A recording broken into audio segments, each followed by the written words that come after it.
ಜಯ ರಾಘವೇಂದ್ರಾಯ ಸತ್ಯಧರ್ಮರತಾಯ ಚ ಭಜತಾಂ ಕಲ್ಪವೃಕ್ಷ ನಮತಾಂ ಕಾಮಧೇನು ಶ್ರೀ ಗುರು ರಾಘವೇಂದ್ರ ಸ್ವಾಮಿ ಎಲ್ಲರನ್ನು ಕಾಪಾಡಪ್ಪ ತಂದೆ.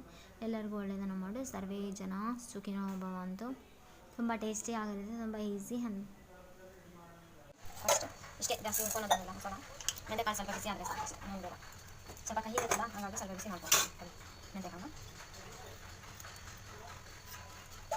ನೆಕ್ಸ್ಟ್ ಸ್ವಲ್ಪ ಕಹಿ ಎಲ್ಲ ಹೋಗಲಿ ಅಂತ ಬಿಸಿ ಮಾಡ್ಕೊತೀವಿ. ಮತ್ತೆ ಇನ್ನೊಂದಿಲ್ಲ ಆಗ್ತದೆ. ಯಾವ ಪದಾರ್ಥನೂ ಹುರಿಯೋದಿನ ಅವಶ್ಯಕತೆ ಇಲ್ಲ, ಇಷ್ಟೇ ಸಾಕು.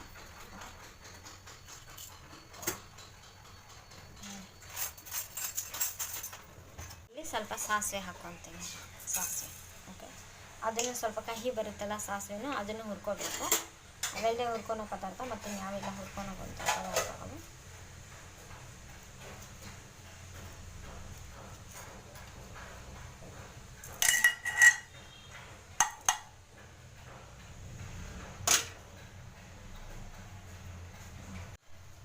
ನೆಕ್ಸ್ಟ್ ಸ್ವಲ್ಪ ಕಹಿ ಹೋಗೋವರೆಗೂ ಬಿಸಿ ಆಯಿತಾ. ಇಷ್ಟೇ, ಗ್ಯಾಸ್ ಎಲ್ಲ ಆಫ್ ಮಾಡಿಕೊಂಡು ಜೀರಿಗೆ ಹಾಕ್ಕೊತೀನಿ. ನೆಕ್ಸ್ಟ್ ಸ್ವಲ್ಪ ಇದು ಬರುತ್ತಲ್ಲ ಪಿಂಕ್ ಸಾಲ್ಟ್, ಬ್ಲ್ಯಾಕ್ ಸಾಲ್ಟ್, ಅದು ಹಾಕ್ಕೊತೀನಿ. ನೆಕ್ಸ್ಟ್ ಸ್ವಲ್ಪ ಹಿಂಗು ನೀವು ಯಾವುದನ್ನು ಹಾಕ್ಕೋಬೋದು. ಹಿಂಗು ಸಾರಿ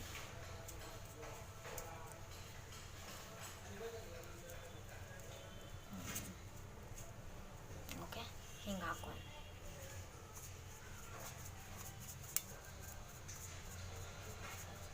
ಆಯಿತಾ. ಸ್ವಲ್ಪ ಬೆಲ್ಲ ಹಾಕಿದ ಮೇಲೆ ಸ್ವಲ್ಪ ಚಾಟ್ ಮಸಾಲ ಹಾಕ್ಕೊಬೇಕು. ಓಕೆ, ಚಾಟ್ ಮಸಾಲ ಹಾಕ್ಕೊಂಡು ನೆಕ್ಸ್ಟ್ ಸ್ವಲ್ಪ ಬೆಳ್ಳುಳ್ಳಿ, ಇದೆಲ್ಲ ಫ್ರೈ ಮಾಡೋದೇನು ನೆಸೆಸಿಟಿ ಇಲ್ಲ, ಇಷ್ಟೇ.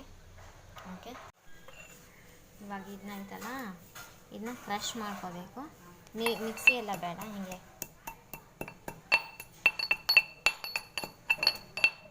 ನುಣ್ಣಗೆ ಪುಡಿ. ಚಿಲ್ಲಿ ತೊಗೊಂಡು ಇದರಲ್ಲಿ ಸ್ಟಫ್ ಮಾಡಬೇಕು. ಓಕೆ, ಸೀಡ್ಸ್ ಎಲ್ಲ ತೆಗೆದು ಸ್ಟಫ್ ಮಾಡ್ಬೋದು. ನಾವು ಖಾರ ತಿಂತೀವಂದರೆ ಓಕೆ, ಇಲ್ಲ ನಾವು ಖಾರ ತಿನ್ನಲ್ಲ ಅಂತಂದರೆ ಈ ಥರ ಸೀಡ್ಸ್ ಎಲ್ಲ ತೆಗೆದು, ಮತ್ತು ನೋಡಿ ಸೀಡ್ಸ್ ಎಲ್ಲ ಬೇಡ ಅಂತ ಹೇಳಿದರೆ ಇದನ್ನು ಈ ಥರ ಸ್ಟಫಿಂಗ್ ಮಾಡ್ಕೋಬೇಕು. ಇದನ್ನೆಲ್ಲ ಚೆನ್ನಾಗಿ ಮಿಕ್ಸ್ ಮಾಡಿಕೊಂಡು ನೀವು ಎಷ್ಟು ಕ್ವಾಂಟಿಟಿ ಎಲ್ಲಾದರೂ ಮಾಡ್ಬೋದು. ಇದೆಲ್ಲ ಸೈಡ್ ಡಿಶ್ ಅಲ್ಲ, ತುಂಬ ಖಾರ ಇರುತ್ತೆ. ಒಂದಿಷ್ಟು 10 ಮಾಡಿದರೆ ಜಾಸ್ತಿ ಆಯಿತು ಅಷ್ಟೇ. ನೀಟಾಗಿ ಸ್ಟಫ್ ಮಾಡ್ಕೊಂಡು ಬರಬೇಕು ಇದರೊಳಗೆ. ಆಯಿತಾ, ಇವಾಗ ಸ್ಟಫ್ ಮಾಡ್ತೀನಿ.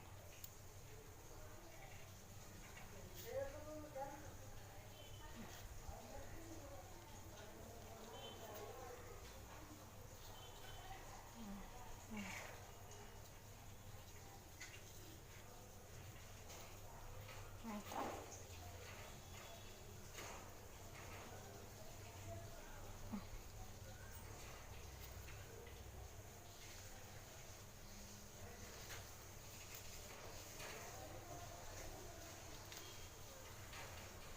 ಸ್ಟಫ್ ಮಾಡಿ. ಇವಾಗ ಸ್ವಲ್ಪ ಎಣ್ಣೆ ಹಾಕೋಬೇಕು.